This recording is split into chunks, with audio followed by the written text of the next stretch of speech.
Hi guys, once again, Michelangelo here, Rakish. Today we're gonna do Windfall Gorge, Voyage of Wonders. I'm gonna guide you through the chapter and I'm gonna cut out the fights. I'm gonna show you the two main ones before the big treasures, and we're gonna see how to proceed with all the lasers. And I hope everyone is doing fine in these crazy times, so let's start. Okay, so basically when it comes to the rewards, I'm always keen on taking the Shard of Force, because they give a pretty badass buff. So when you get two of them, your damage received is reduced by 15%. When you get three of them, the damage dealt it's increased 25%. And when you get four of them, the crit ratings are increased by 40%. And using Shemira as a carry, I would say it's always a very good idea.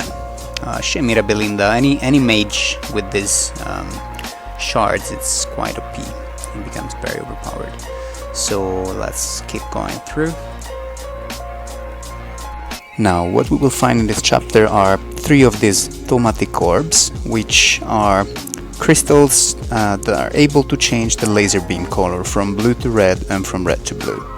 What we need them for, it's in order to inhibit the laser guns, that when they are hit by a laser of the different color, they stop, they cease their own laser.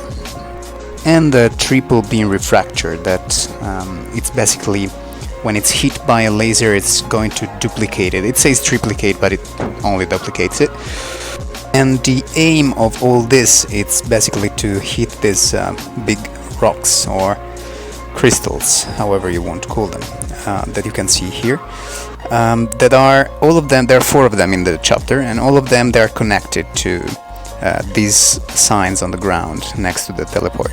So whenever you hit one of them with the laser beam color, the ground sign is gonna illuminate with the same color. You're hitting the crystal connected to it. Then when obviously all the four signs are going to be colored to blue and to red, the teleport is going to be activated and you're going to be able to go to the next part of the chapter, which is the first big prize, which consists in 10 stargazing cards. Then the second big prize will be 10 faction scrolls, which is probably not as good as the stargazing cards for many, but it's pretty good for me. I'm personally liking all these events that are coming this month. I wish they actually came up with those a little bit earlier, but I didn't make any video ever since talking, so I actually lost my job as a flight attendant, and I've been last month, and I've been looking for one, and I just found another job here in Abu Dhabi still, and I'm gonna start probably as soon as next week, so I'm a bit upset for the Abyssal expedition. I'm not gonna be able to dedicate so much time in it, but it's probably for the better, because last Abyssal expedition I actually spent way too long on that event, and that's when I found out that Abyssal expeditions are not really beneficial for a couple life. My wife's not gonna be so happy about it, so I will have to try and find some balance in my life, which is not bad. But anyhow, in the last couple of months there's been plenty of events, and I personally enjoyed them because they kept us busy with all the lockdown and all these things about the COVID-19 and craziness going around the world that is right now. I would say that at least they kept us a bit busy. Lilith, thanks Lilith.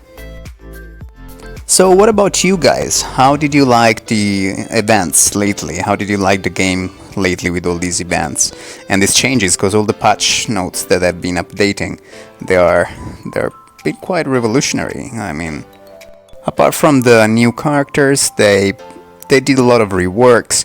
They introduced that summon with with 3,000 diamonds, which I find it pretty amazing. Even if it's just 3 of them guaranteed in a month, it's a very, very good one. I managed to get my Sauron, which is gonna be the next wilder I'm gonna send, and at the moment I am stealing weekly my dear friend Pudut's.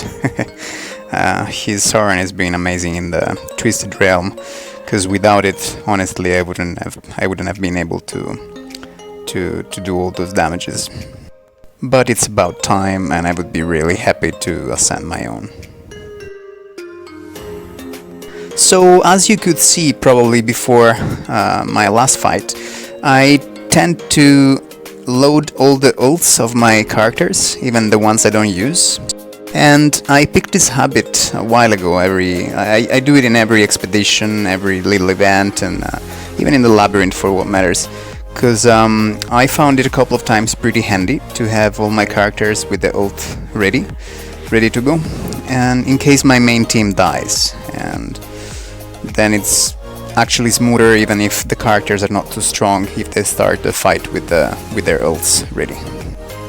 It takes probably a few seconds or a few minutes longer to finish the expedition this way, but I think it's really, really worth it, because even in the labyrinth I probably never used the Rusteers, even when it was actually needed, because most of my characters had their ult ready, and that was a good way to go.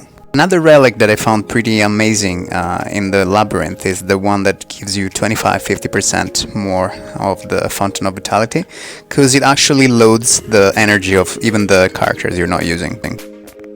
Anyways guys, I told you it was a pretty fast event. I would really appreciate if you leave me a comment and a like. You can subscribe, let me know if you actually found it useful, the video, and what other contents would you like to see. That's all for today, guys. Thanks for watching, and see ya!